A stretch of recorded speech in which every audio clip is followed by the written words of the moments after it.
Hello అండి, అందరికీ praise lord. December 11వ తారీఖు ఎడారిలో సెలయేర్లు విందామా? యెహోవా సేవకులారా, యెహోవా మందిరములో రాత్రి నిలుచుండు వారులారా, భూమి ఆకాశములను సృజించిన యెహోవా సియోనులో నుండి నిన్ను ఆశీర్వదించునుగాక.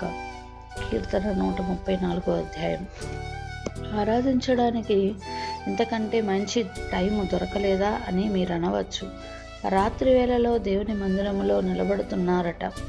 ఆ వేదనల చీకటిలో ప్రభువుని స్తోత్రించడం, అవును, అందులోనే దీవెన ఉంది. ఇదే విశ్వాసానికి సరి అయిన పరీక్ష. నా పట్ల నా స్నేహితుడి ప్రేమ ఎలాంటిదని చూడాలంటే నా కష్టకాలమే తగిన సమయం. దేవుని ప్రేమ విషయం కూడా అంతే. వాతావరణం నిర్మలంగా ఉన్న వేళ, చెట్లన్నీ చిగుర్చి పండ్లతో నిండి ఉన్న వేళ, గాలంతా ఆనంద గానాలతో నిండి ఉన్న వేళ దేవుణ్ణి పూజించడం తేలికే.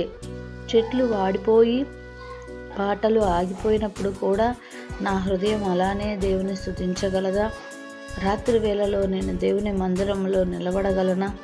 ఆయన కల్పించిన రాత్రిలో ఆయనపై ప్రేమను నిలుపుకోగలనా? గెత్సెమనే తోటలో గంట సేపు నిలిచి ఆయన కోసం కనిపెట్టగలనా? కల్వరి దారిలో ఆయన సిలువ మోయడానికి సహాయపడగలనా? మరియా, యోహానులాగా ఆయన అంతిమ క్షణాల్లో ఆయన చెంత నిలబడగలనా? క్రీస్తు శరీరం గురించి నికోదేములాగా శ్రద్ధ వహించగలనా? అప్పుడే నా ఆరాధన సంపూర్ణం, నా దీవెన ఫలభరితం. ఆయన అనుమానాలు పొందుతుండగా, అవమానాలు పొందుతుండగా ఆయనపై నా ప్రేమ నిలిచి ఉంది. ఆయన నికృష్ట స్థితిలో ఉండగా నా విశ్వాసం ఆయనపై కేంద్రీకృతమైనది. ఆయన మారువేషంలో ఉండగా నా హృదయం ఆయన రాజరికాన్ని గుర్తించింది. చివరికి నాకు తెలిసింది, నాకు కావలసింది బహుమతి కాదు, బహుమతినిచ్చే దాత. రాత్రి వేళలో ఆయన మందిరంలో నిల్చున్నానంటే ఆయనను నేను స్వీకరించానన్నమాట. శాంతి సమాధానాలు కాదు, దేవుడే నా గమ్యం. దీవెనలు కాదు, వాటినిచ్చే దేవుడే. నడిపించే బాధ్యత ఆయనదే, నాది కాదు.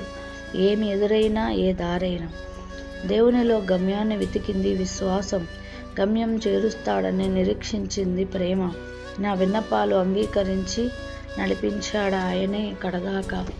చీకటి దారైనా, భారమైనా, దూరమైనా, చెల్లించవలసిన ధర ఎంతైనా గమ్యాన్ని నేనెలా చేరగలనో నేర్పాడు.